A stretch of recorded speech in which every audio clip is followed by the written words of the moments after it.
Hello hi. Paneer നമുക്കെല്ലാം പ്രിയപ്പെട്ട ഒരു വെജിറ്റേറിയൻ ഐറ്റമാണ്. അതിൽ പനീർ ബട്ടർ മസാലയായിരിക്കും നമുക്ക് എല്ലാവർക്കും തന്നെ കൂടുതൽ ഇഷ്ടം. ഇതൊരു നോർത്ത് ഇന്ത്യൻ ഐറ്റം ആണെങ്കിൽ കൂടി നമ്മൾ കേരളീയർക്കെല്ലാം വളരെ പ്രിയപ്പെട്ടതാണ് പനീർ ബട്ടർ മസാല. അപ്പോൾ എത്രയും പ്രിയപ്പെട്ട ഈ പനീർ ബട്ടർ മസാല എങ്ങനെയാണ് തയ്യാറാക്കുന്നത് നോക്കാം. ഞാൻ വിനീത. വെൽക്കം ബാക്ക് ടു വിനീസ്ഡൈൻ. ആദ്യം തന്നെ ഒരു പാൻ അടുപ്പത്ത് വെച്ച് ചൂടായപ്പോൾ ഞാൻ അതിലേക്ക് 1 ടീസ്പൂൺ സൺഫ്ലവർ ഓയിൽ ഒഴിച്ചു കൊടുത്തിട്ടുണ്ട്. അതിലേക്ക് 1 ടീസ്പൂൺ ബട്ടറും കൂടെ ചേർത്ത് കൊടുത്തിട്ടുണ്ട്. ഇനി ബട്ടർ ഒന്ന് മെൽറ്റായി വരട്ടെ. അപ്പോൾ അതിലേക്ക് 1/2 ടീസ്പൂൺ ക്യുമിൻ സീഡ് ചെറിയ ജീരകം ചേർത്ത് കൊടുത്തിരിക്കുകയാണ്. ഇനി ആ ജീരകം ഒന്ന് പൊട്ടി വരട്ടെ. അപ്പോൾ ഞാൻ അതിലേക്ക് 2 കാടമോ 2 ഏലക്ക തൊലി കളഞ്ഞ് ഇട്ട് കൊടുക്കുകയാണ്. ഏലക്ക എടുക്കുമ്പോൾ എപ്പോഴും തൊലി കളഞ്ഞ് വേണം ഉപയോഗിക്കാൻ. ഒരുപാട് വിഷങ്ങളൊക്കെ അടിക്കുന്നതാണ്, കളറും ഒക്കെ ചേർക്കുന്നതാണ്. ഇപ്പോൾ ഞാൻ അതിലേക്ക് ഒരു മീഡിയം സൈസ് സവാള ചെറുതായി കട്ട് ചെയ്തത് ഇട്ട് കൊടുത്തിരിക്കുകയാണ്. ഇനി അതിനെ ഒന്ന് നന്നായി ഇളക്കി ഒന്ന് വരട്ടിയെടുക്കണം. അതിൻ്റെ പച്ച ചുവയൊക്കെ ഒന്ന് മാറി വരട്ടെ. അതിലേക്ക് 1 ഗ്രാമ്പു കൂടെ ഇട്ട് കൊടുക്കുകയാണ്. ആദ്യം ഏലക്കയുടെ കൂടെ ഞാൻ 1 ഗ്രാമ്പു ഇട്ടിരുന്നു, അത് വീഡിയോയിൽ വന്നില്ല. 2 ഗ്രാമ്പു വരെ ചേർക്കാം. അപ്പോൾ ഞാൻ 1 ഗ്രാമ്പു കൂടെ ഇപ്പോൾ ചേർത്ത് കൊടുത്തിരിക്കുകയാണ്. ഇനി അതെല്ലാം കൂടെ കിടന്നൊന്ന് വഴണ്ട് വരട്ടെ. നമ്മുടെ സവാളയൊക്കെ വഴണ്ട് വന്നിട്ടുണ്ട്. അതിലേക്ക് ഞാൻ ഒരു ചെറിയ തക്കാളി കട്ട് ചെയ്തിട്ട് കൊടുത്തേക്കുവാണ്. നിങ്ങൾക്ക് പുളി കൂടുതൽ വേണമെന്നുണ്ടെങ്കിൽ ഒരു വലിയ തക്കാളി വരെ ചേർക്കാം. പുളിയുടെ അനുസരിച്ച് 1-2 തക്കാളിയൊക്കെ ചേർത്ത് കൊടുക്കാം. ഞാൻ എന്തായാലും ഒരു ചെറിയ തക്കാളി ചേർത്ത് കൊടുത്തു. ഇപ്പം നമ്മുടെ ഉള്ളിയൊക്കെ വഴണ്ട് വന്നിട്ടുണ്ട്. അതിലേക്ക് ഒരു 5-6 കാഷ്യൂനട്ട് കട്ട് ചെയ്തിട്ട് കൊടുത്തിരിക്കുകയാണ്. 5-6 കാഷ്യൂനട്ട് ചേർത്ത് കൊടുക്കാം. ഇനി അതും കൂടെ ചേർത്തൊന്ന് ചൂടാക്കി എടുത്ത് തണുത്ത് കഴിഞ്ഞപ്പോൾ ഇതാ മിക്സിയുടെ ജാറിലേക്ക് മാറ്റിയിട്ടുണ്ട്. അതെല്ലാം നല്ലൊരു പേസ്റ്റായിട്ട് അരച്ചെടുക്കാം. ഞാൻ വീണ്ടും പാൻ ചൂടാക്കി അതിലേക്ക് ഒരു 1/2 ടീസ്പൂൺ ബട്ടർ ഇട്ട് കൊടുത്തിട്ടുണ്ട്. 1 ടീസ്പൂണോളം ഉണ്ട്. അതിലേക്ക് ജിഞ്ചർ ഗാർലിക് പേസ്റ്റ് 1/2 ടീസ്പൂൺ ഇട്ട് കൊടുത്തിരിക്കുകയാണ്. ഇനി അത് നന്നായിട്ടൊന്ന് വഴറ്റിയെടുക്കണം. പച്ച ചുവ മാറുന്നിടം വരെ ജിഞ്ചർ ഗാർലിക് പേസ്റ്റ് മൂപ്പിച്ചെടുക്കാം. ഈ ജിഞ്ചർ ഗാർലിക് നന്നായിട്ട് മൂത്ത് വരട്ടെ. അതിലേക്ക് ഞാൻ 1 ടീസ്പൂൺ സൺഫ്ലവർ ഓയിലും കൂടെ ചേർത്ത് കൊടുക്കുകയാണ്. ഈ ബട്ടർ തന്നെ കിടന്ന് ചിലപ്പോൾ ഒന്ന് കരിഞ്ഞു പോകാൻ ചാൻസ് ഉണ്ട്. അതുകൊണ്ടാണ് 1 ടീസ്പൂൺ സൺഫ്ലവർ ഓയിൽ കൂടെ ചേർത്ത് കൊടുത്തു. ഈ ജിഞ്ചർ ഗാർലിക്ക് നന്നായിട്ടൊന്ന് മൂത്ത് വരട്ടെ. അപ്പോൾ അതിലേക്ക് നമുക്ക് 1/2 ടീസ്പൂൺ മഞ്ഞൾ പൊടി ചേർത്ത് കൊടുക്കാം. മഞ്ഞളുടെ പച്ച ചുവയൊന്ന് മാറി കഴിയുമ്പോൾ അതിലേക്ക് 2 ടീസ്പൂൺ ചുവന്ന മുളക് പൊടി റെഡ് ചില്ലി പൗഡർ ആഡ് ചെയ്ത് കൊടുക്കാം.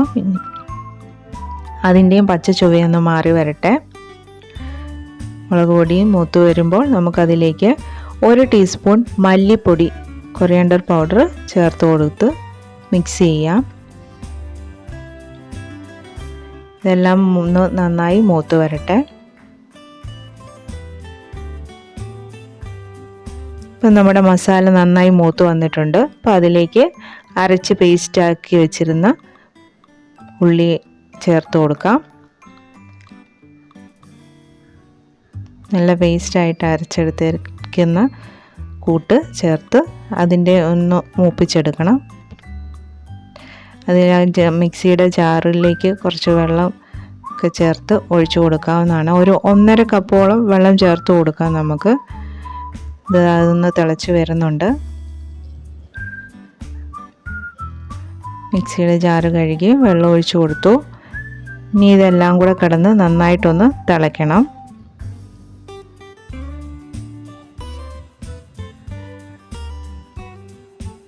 നന്നായിട്ട് ഇളക്കി യോജിപ്പിച്ച് കൊടുക്കാം.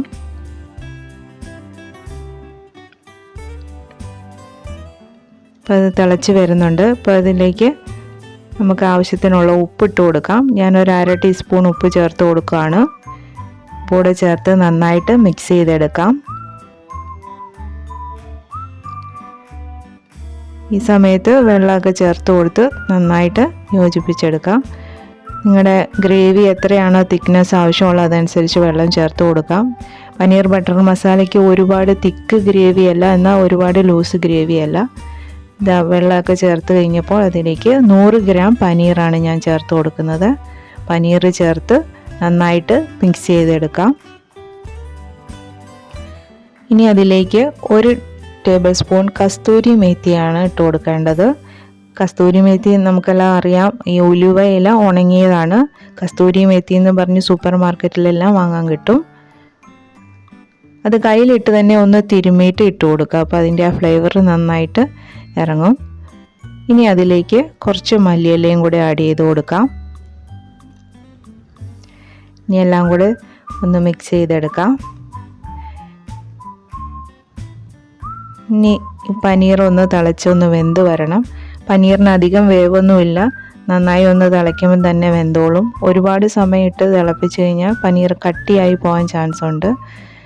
പനീറൊക്കെ വെന്ത് വന്നിട്ടുണ്ട്. അപ്പോൾ അതിലേക്ക് 2 table spoon fresh cream add ചെയ്ത് കൊടുത്തിരിക്കുകയാണ്.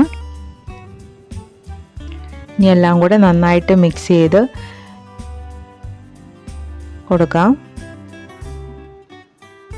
ഇനി എല്ലാം ഒന്ന് ചൂടായി ഒരു തിള വരുമ്പോഴത്തേക്ക് നമുക്ക് ഓഫ് ചെയ്യാവുന്നതാണ്. ഈ സമയത്ത് ഉപ്പൊക്കെ നോക്കി ആവശ്യമുണ്ടെങ്കിൽ ചേർത്ത് കൊടുക്കാം.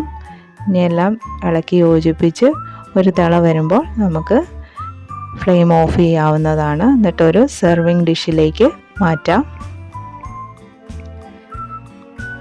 ഇപ്പം നമ്മുടെ ടേസ്റ്റി ആയിട്ടുള്ള പനീർ ബട്ടർ മസാല റെഡിയായി വന്നിരിക്കുകയാണ്.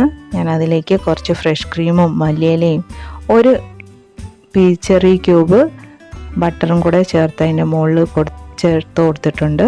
ഇനി ഇത് എല്ലാം കൂടെ ഇളക്കി യോജിപ്പിച്ച് മിക്സ് ചെയ്തിട്ട് വേണം നമ്മൾ സെർവ് ചെയ്യുമ്പോൾ എടുക്കാനായിട്ട്. ബട്ടറും ഒക്കെ അങ്ങ് മിക്സാക്കി എടുക്കുമ്പോൾ നല്ല അടിപൊളി ടേസ്റ്റ് ആയിരിക്കും.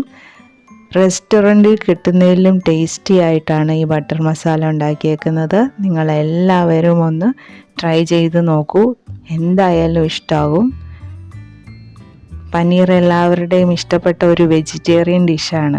വെജിറ്റേറിയൻ ഡിഷിൽ എല്ലാവർക്കും ഇഷ്ടമുള്ള ഒരു ഐറ്റമാണ് പനീർ. കുട്ടികൾക്കും വലിയവർക്കും എല്ലാം ഇഷ്ടമാവും. വീണ്ടും നല്ല നല്ല വീഡിയോയുമായി കാണാം. Stay safe, stay happy, take care, by.